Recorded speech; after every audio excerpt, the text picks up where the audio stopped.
ফজরের পর পর ঘুমাবেন না।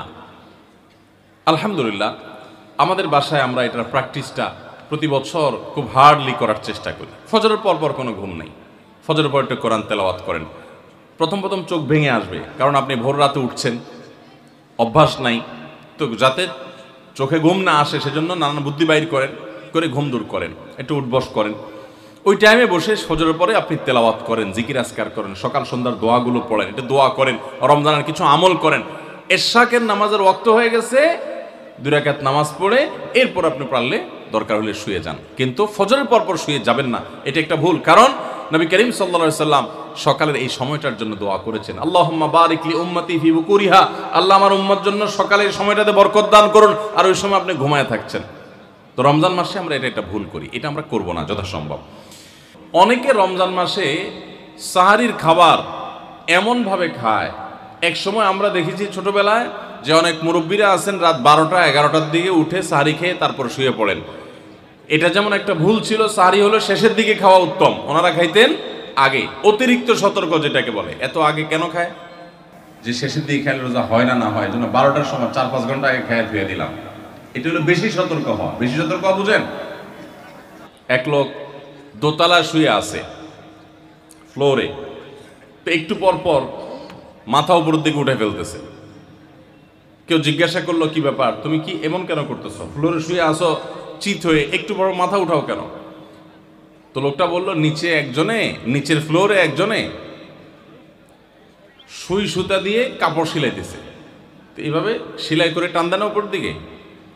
তো বলে যে সতর্ক থাকতে তো দোষ নাই, যদি ফ্লোর ভেদ করে আমার মাথা লাগে, এই জন্য মাথা উঠে ফেলতেছে। তো এটা অতিরিক্ত সতর্কতা হলো না? সতর্কতা ভালো, কিন্তু অতি সতর্কতা ভালো না। সাহারি অনেকে রাত 12টা-1টার সময় খান, এটা হলো অতিরিক্ত সতর্কতা। এত বেশি ভালো না, এত অতিরিক্ত সতর্ক হওয়া বরং নিষেধ।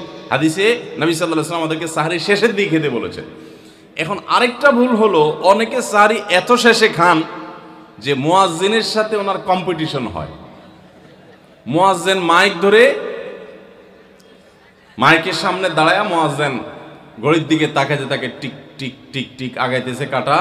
মুয়াজ্জিন প্রস্তুতি নিচ্ছে যে আল্লাহু আকবার করে হাঁক দিবে, আর উনিও ওইদিকে প্লেট হাতে গ্লাস হাতে খাবার খাচ্ছেন, ধুমায়া খাচ্ছেন, এবং কম্পিটিশনে লিপ্ত হয়েছেন যে মুয়াজ্জিন আগে আল্লাহু আকবার বলেন না, তিনি আগে গিলে শেষ করেন। এরকম কম্পিটিশন হয় কি হয় না? বেশিরভাগ লোক, বিশেষ করে আমাদের যে কোনো কাজে আমরা একেবারে শেষ মুহূর্ত পর্যন্ত না ঠেকালে ভালো লাগে না। এই যে একদম আজান হওয়ার আগ মুহূর্ত পর্যন্ত খেতে থাকা, অনেক সময় দেখা যায় যে ভিতরে যেতে যাচ্ছে আজান পড়তেছে, এখনো আমার গলার নিচেও নামে না, এদিকে আল্লাহু আকবার শুরু করে দিছি, আল্লাহু আকবার শুরু করতেছে, তখনও চাপাই দিছি, এবার ফালাই দিছি। দেরিতে সাহারি খাওয়া সুন্নাত, এর মানে এই না যে এত দেরি করবেন যে মুয়াজ্জিনের সাথে আপনি চোর পুলিশ খেলাবেন। এত দেরি করা এটা অবশ্যই সুন্নাহ নয়।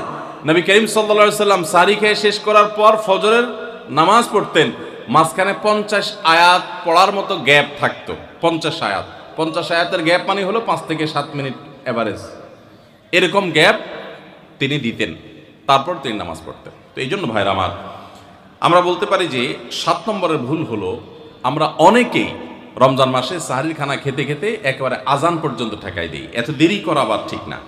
আমরা অনেকে যদি সাহারি খাইতে না পারি তাহলে আর ওই দিন রোজা রাখি না। অনেক লোক আছে বলে যে আজকে সাহারি খাইতে পারি না, এই জন্য রোজা রাখি না। তো সাহারি না খাইতে পারলে রোজা রাখবেন না কেন? সাহারি খাওয়াটা সুন্নত আর রোজা রাখাটা ফরজ। আপনার সুন্নত ছুটে গেছে, কোনো অসুবিধা নেই। সাহারি না খেলে রোজার কোনো অসুবিধা নাই, সাহারি খাওয়াটা উত্তম। নবী সাল্লাল্লাহু আলাইহি ওয়াসাল্লাম বলেছেন, তাসাহহারু ফাইন্না ফিস সাহুরি বারাকা, তোমরা রাতের শেষ বেলার খানাটা, সাহারির খানাটা খাবা, এটাতে বরকত আছে, কল্যাণ আছে। দুপুরের খানায় বরকতের কোনো ঘোষণা নাই, অন্য কোনো খানায় বরকতের কোনো ঘোষণা নাই, কিন্তু সাহারির খানাতে বরকতের ঘোষণা আছে। এই জন্য আমরা সাহারির খানাটা মনে না চাইলেও অল্প স্বল্প কিছু হলেও মুখে দেওয়ার চেষ্টা করব, কারণ সেখানে বরকত আছে, কল্যাণ আছে। কিন্তু কোনো কারণে সাহারি মিস হয়ে গেছে, ঘুম থেকে উঠতে পারেন নাই, আজান হয়ে গেছে, তাহলে এই অজুহাতে রমজানের ফরজ রোজা না রাখার কোনো সুযোগ নাই। কষ্ট একটু বেশি হতে পারে ওই দিন, তাতে কিছুই হবে না, আমরা একেবারে মরে যাব না। ধৈর্য ধরা শিখতে হবে। ইমানদারকে আল্লাহ তাআলা সবর করা শেখাচ্ছেন রমজানের মাধ্যমে। এই জন্য ভাইরা, কোনোদিন সাহারি মিস হইলে ওই দিন রোজা মিস করা যাবে না। সাহারিতে আমরা বেশিরভাগ মানুষ একটা সুন্নাত আমল করি না, সেটা হলো খেজুর খাওয়া। সন্ধ্যার সময় ইফতারিতে যখন আমরা সাহারি খাই তখন তো সবাই আমরা জানি, আমরা ইফতারিতে যখন খেজুর খাই তখন তো আমরা সবাই মোটামুটি জানি যেটা সুন্নত। কিন্তু সাহারিতে খেজুর খাওয়া যে সুন্নত, এটা ম্যাক্সিমাম মানুষ আমাদের দেশে এখনো জানেন না। নবী করিম সাল্লাল্লাহু আলাইহি ওয়াসাল্লাম বলেছেন, নি'মা সাহুরুল মুমিনি আত-তামার, ইমানদারের সবচাইতে উত্তম সাহারি হলো খেজুর। আপনি ভাত খান, ডাল খান, গোশত খান, মাছ খান, যাই খান, এক পিস খেজুর আপনি যদি অন্তত সাহারিতে খান তাহলে এটার কারণে একটি সুন্নাত জিন্দা করা সওয়াব পাবেন। খেজুরে প্রচুর পরিমাণ এনার্জি, খাদ্য শক্তি থাকে, এটা আমাদের জন্য নানা দিক থেকে উপকারীও বটে। এই জন্য ইফতারিতে আপনি খেজুর খাওয়ার কথা জানেন, অথচ হাদিসে শুধু ইফতারিতে না, সাহারিতেও খেজুর খাওয়ার নির্দেশনা দেওয়া হয়েছে। এই জন্য এটা একটা ভুল যে আমরা অনেকে সাহারিতে যে খেজুর খেতে হয় এটা জানি না। সাহারির সময়, ভোর রাতের সময়টা হলো দোয়া কবুলের সবচেয়ে মোক্ষম সময়। 24 ঘন্টার ভিতরে দোয়া কবুলের সবচেয়ে আদর্শ সময়, যে সময়ের দোয়া কবুলের সম্ভাবনা সবচেয়ে বেশি, সেটা হলো ভোর রাতের সময়টা। আল্লাহ সুবহানাহু ওয়া তাআলা ডেকে ডেকে বান্দার ক্ষমা ঘোষণা করেন, বিপদ আপদ দূর করেন, অসুখ বিসুখ দূর করেন। এই সময়টা হলো রাতের শেষ প্রহর, ফজরের আগের সময়টা, তাহাজ্জুদের সময়টা। 11 মাস ধরে আমরা নানা ব্যস্ততার অজুহাতে আমাদের তাহাজ্জুদ পড়ার সুযোগ হয় না, ভোর রাতে ওঠার সুযোগ হয় না। ভাইরা আমার, রমাদানের মাস, আপনি তো সাহারি খেতে প্রায় প্রতিদিনই উঠছেন। আপনার যেহেতু সাহারি খাওয়ার উদ্দেশ্যে উঠাই লাগে, তো আপনি কেন এই মাসে সাহারির সময়, ভোর রাতের এই সময়টাতে যখন আল্লাহর সাধারণ ক্ষমা ঘোষণা করেন, ওই সময়টাতে আপনি কেন শুধুমাত্র খেয়ে পরে আপনি মসজিদে চলে যাবেন ফজরের জন্য? অবশ্যই আপনি সাহারি খেতে উঠলে 2-5 মিনিট সময় বের করে বিশেষভাবে আল্লাহর কাছে দোয়ায় মনোনিবেশ করবেন। আমাদের একটা বড় ভুল হলো সাহারির এই সময়টাকে দোয়ায় আমরা মনোনিবেশ করি না। সম্ভব হলে 2 রাকাত নামাজ পড়েন, 4 রাকাত নামাজ পড়েন। সেটা যদি না পারেন তো সাহারির খানার শেষে অথবা আগে আপনি আপনার রুমে গিয়ে লাইট বন্ধ করে নিরিবিলি জায়গায় একটু আল্লাহর কাছে হাত তুলে একটু চোখের পানি ফেলে চান, দোয়া করেন। দোয়ার এই সুযোগটা 11 মাস আপনি পান না, রমজান মাসে সাহারির উসিলায় পেয়েছেন, তো আপনি সেই সুযোগটা কেন হাতছাড়া করবেন? আমি বিনয়ের সাথে বলতে চাই, একজন মানুষের জন্য আমরা এই সুযোগটা হাতছাড়া না করি। আমি পারতপক্ষে কোনোদিন এই সুযোগটা হাতছাড়া করি না ভাইরা। যেদিন কিছুই করতে পারি না, ওইরকম দোয়া করার সময় হয়তো নাই, কোনো কারণে দেরি হয়ে গেছে উঠতে উঠতে, ওই দিন খাইতে খাইতে মনে মনে দোয়া করার চেষ্টা করি, প্লেটটা ধুইতে ধুইতে দোয়া করার চেষ্টা করি। কারণ মুয়াজ্জিন ফজরের আজান যখন দেন, ওয়াক্ত যখন হয়, তার আগ মুহূর্ত পর্যন্ত আল্লাহ তাআলা দুনিয়ার আসমানে এসে তারপরে বান্দাকে ডেকে ডেকে বলেন, আল্লাহ মিন মুবতালান, তোমাদের মধ্যে কেউ কি অসুস্থ আছো, ফাআফিয়াহু, আমি তাকে সুস্থতা দান করব। আল্লাহ মিন মুস্তাগফিরিন ফাগফির লাহ, তোমাদের মধ্যে কেউ কি আছো ক্ষমা প্রার্থনাকারী, আমি তাকে ক্ষমা করে দিব। এভাবে ডেকে ডেকে আল্লাহ তাআলা দিতে থাকেন।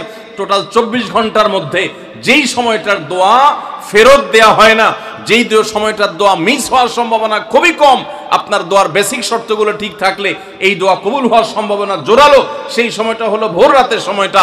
রমজান মাসে এই সময়টাতে দোয়ার যে সুযোগ তৈরি হয়, দোয়ার যে বিশাল সুযোগ আপনি পান, এই সুযোগটা হাতছাড়া করে আপনি শুধুমাত্র খেয়ে দিয়ে এই সময়টাকে পার করে দেন, এটা কখনো বুদ্ধিমানের কাজ হতে পারে না।